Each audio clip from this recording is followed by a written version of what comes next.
ਕਿਸਾਨਾਂ, ਕੇਂਦਰੀ ਮੁਲਾਜ਼ਮਾਂ ਅਤੇ ਪੈਨਸ਼ਨਰਾਂ ਨੂੰ ਵੱਡੀ ਰਾਹਤ ਦਿੰਦਿਆਂ ਸਰਕਾਰ ਨੇ ਐਮਐਸਪੀ, ਡੀਏ ਅਤੇ ਡੀਆਰ ਵਿੱਚ ਵਾਧਾ ਕਰ ਦਿੱਤਾ ਹੈ।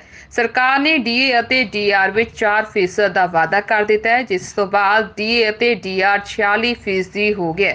ਉਧਰ ਕਿਸਾਨਾਂ ਨੂੰ ਵੀ ਤੋਹਫਾ ਦਿੰਦਿਆਂ ਸਰਕਾਰ ਨੇ ਰੱਬੀ ਦੀਆਂ ਫਸਲਾਂ ਦੀ ਐਮਐਸਪੀ ਵਿੱਚ ਵਾਧਾ ਕਰ ਦਿੱਤਾ ਹੈ। ਇਹ ਸਾਰੇ ਵਾਅਦੇ ਜੁਲਾਈ ਤੋਂ ਲਾਗੂ ਹੋਣਗੇ। ਹਾਲਾਂਕਿ ਪਹਿਲਾਂ ਇਹ ਅਨੁਮਾਨ ਲਗਾਇਆ ਜਾ ਰਿਹਾ ਸੀ ਕਿ ਡੀਏ ਵਿੱਚ 3% ਦਾ ਵਾਧਾ ਹੋਵੇਗਾ।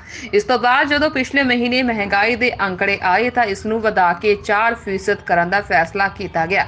ਡੀਏ ਵਿੱਚ ਵਾਧੇ ਨਾਲ ਤਿਉਹਾਰੀ ਸੀਜ਼ਨ ਤੋਂ ਪਹਿਲਾਂ ਕੇਂਦਰ ਸਰਕਾਰ ਦੇ ਕਈ ਕਰਮਚਾਰੀਆਂ ਅਤੇ ਪੈਨਸ਼ਨਰਾਂ ਨੂੰ ਵੱਡੀ ਰਾਹਤ ਪ੍ਰਦਾਨ ਕਰੇਗਾ।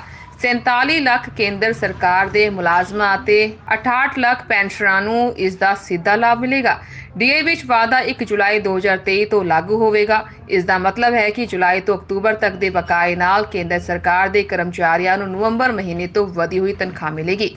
ਬੈਂਕਿੰਗ ਮਾਹਰ ਅਤੇ ਵਾਇਸ ਆਫ ਬੈਂਕਿੰਗ ਦੀ ਸੰਸਥਾਪਕ ਅਸ਼ਵਨੀ ਰਾਣਾ ਨੇ ਕਿਹਾ ਹੈ ਕਿ ਸਰਕਾਰੀ ਕਰਮਚਾਰੀ ਅਤੇ ਪੈਨਸ਼ਨਰਸ ਕੇਂਦਰ ਸਰਕਾਰ ਵੱਲੋਂ ਡੀਏ ਵਧਾਉਣ ਦੀ ਉਡੀਕ ਕਰ ਰਹੇ ਸਨ। ਸਰਕਾਰ ਦੇ ਇਸ ਫੈਸਲੇ ਨਾਲ ਵੱਧਦੀ ਮਹਿੰਗਾਈ ਅਤੇ ਤਿਉਹਾਰਾਂ ਤੋਂ ਪਹਿਲਾਂ ਕਰੋੜਾਂ ਲੋਕਾਂ ਨੂੰ ਵੱਡੀ ਰਾਹਤ ਮਿਲੇਗੀ। ਡੀਏ ਵਧਣ ਤੋਂ ਬਾਅਦ ਕੇਂਦਰੀ ਕਰਮਚਾਰੀਆਂ ਦੀ ਤਨਖਾਹ ਦੇ ਵਿੱਚ ਵੱਡਾ ਵਾਧਾ ਹੋਵੇਗਾ।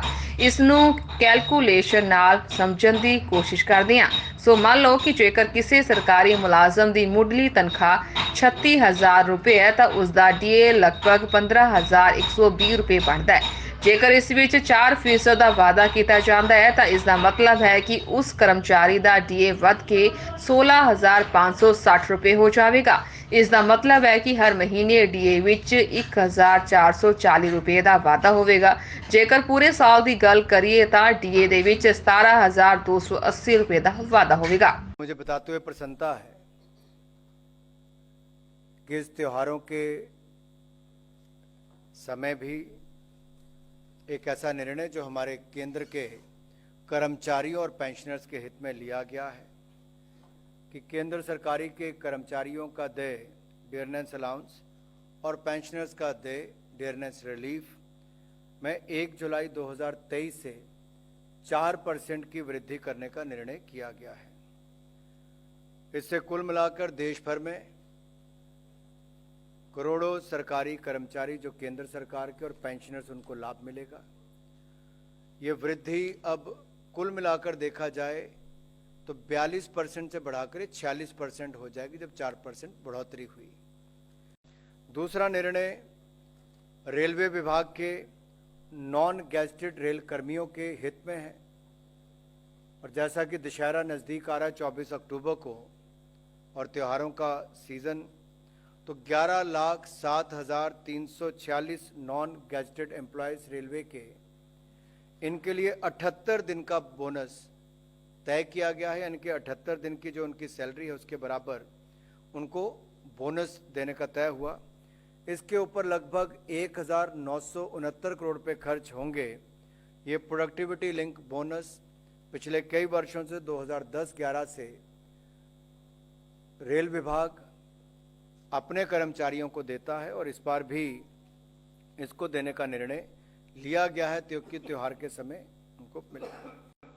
तीसरा निर्णय जो देश के किसानों से जुड़ा हुआ है वो भी मैं कहूँगा रबी की फसल जो 6 फसलें हैं उसका न्यूनतम समर्थन मूल्य यानी कि एमएसपी को निर्धारित करने का निर्णय किया गया।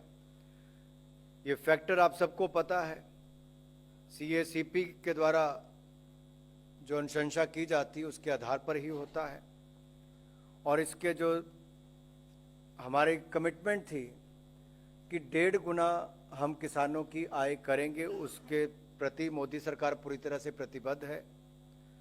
और अगर ये 6 फसलों का एक एक करके मैं आपको बताऊं तो पिछले वर्ष की तुलना में ये एमएसपी ज़्यादा है और तिलहन और सरसों में जो एमएसपी है उसको 200 रुपये प्रति क्विंटल की वृद्धि की गई है। मसूर के लिए 425 रुपये की प्रति क्विंटल वृद्धि की गई है। गेहूं के लिए 150 रुपये प्रति क्विंटल की वृद्धि की गई है और बारले के लिए 115 रुपये प्रति क्विंटल वृद्धि की है। चने के लिए 105 रुपये प्रति क्विंटल वृद्धि की है और सैफलार के लिए भी 150 रुपये प्रति क्विंटल वृद्धि की है। इदां ਦੀਆਂ ਹੋਰ ਖਬਰਾਂ ਦੇਖਣ ਲਈ ਲਾਈਕ ਕਰੋ ਸਾਡਾ ਫੇਸਬੁੱਕ ਪੇਜ ਅਤੇ ਸਬਸਕ੍ਰਾਈਬ ਕਰੋ ਸਾਡਾ YouTube ਚੈਨਲ ਪਨੋਸ ਟੀਵੀ।